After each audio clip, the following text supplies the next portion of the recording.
Good day and welcome back to another DBZ Dokkan video. In this video, I'm going to be talking about the top 10 TURs that I think there are in Dokkan right now. It's super important to note that I won't be covering any units of Super Easy 8 or Easy 8. The main reason for this is because I feel like the functionality of an Easy 8 nowadays is very different. The units are generally Easy 8 according to the category that's already receiving a leader buff. Most times units that are Easy 8 aren't there to be direct competition, and more auxiliary units that can actually beef up the team that is getting the buffs. So for me, I would say that I like to keep them separate for that reason.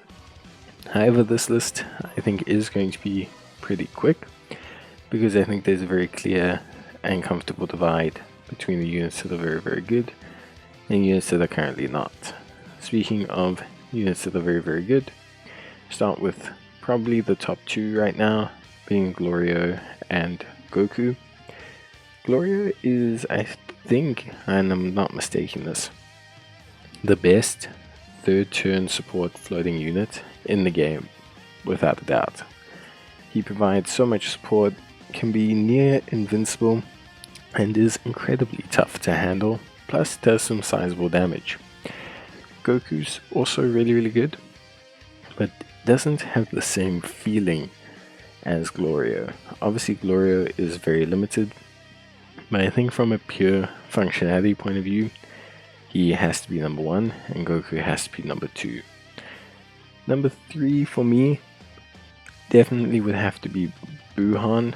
I think right now Buhan is, if you're looking around that Majin Buu Saga team and you really wanted to run the top optimal team, then I think Buhan is definitely there.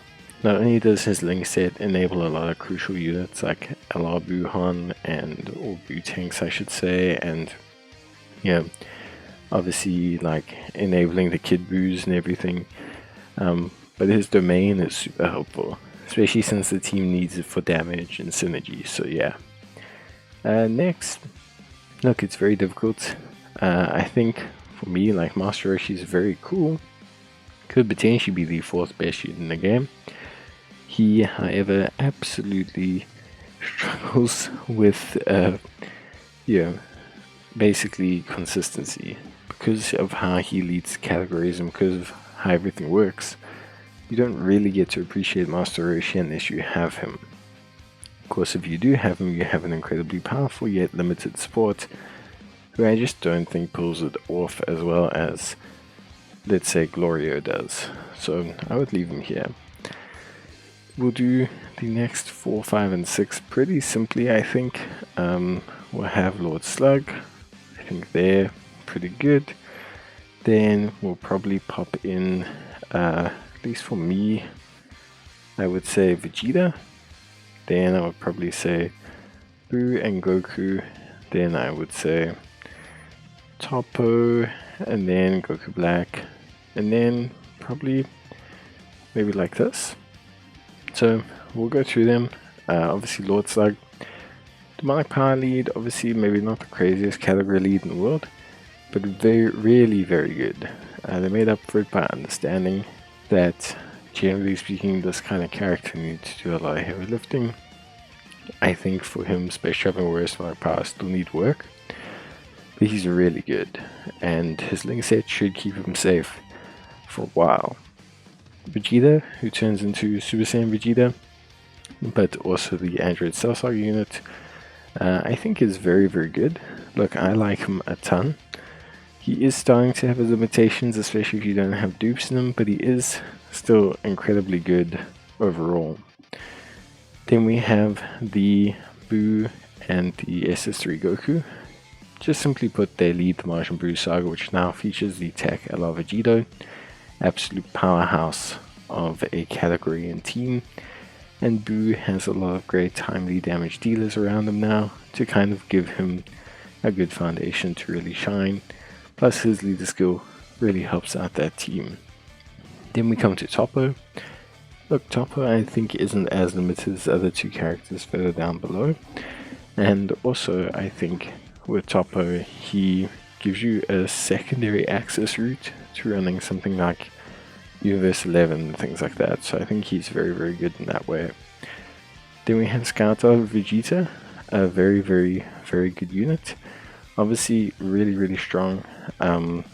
His lead skill, not the best, and his dependency on orbs is bad since he changes so many. But I just think he is neither here nor there. Leader skill's not absolutely insane. Performances aren't absolutely insane, but still an incredibly solid unit. And then finally we come to the corroded body mind Goku Frieza. Sorry, Goku Frieza, Goku Black. Very used to the Goku Frieza tag team card. And then we also have the first form Frieza.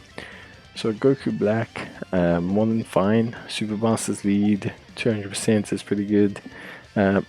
Look, very limited. Right now Future hasn't received a lot of love in a while. And this guy's going to link up best with those kind of units.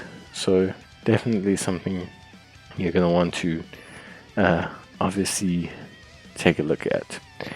And then finally, we have good old Master Roshi, and then Frieza. Look, I think for me, Frieza is really, really solid, but again, just struggles from the way all the systems for him are currently implemented. His team, medication, I say medication, Frieza does need medication, but yeah, his team generally is a bit inconsistent, and much like Master Roshi is kind of the inverse. Does everything for his team, but then just doesn't have one. They're both at very interesting points. Overall, a pretty quick and easy top 10. Good day and welcome back to another DBZ Dokkan video. In this video, I'm going to be talking about the top 10 TURs that I think there are in Dokkan right now.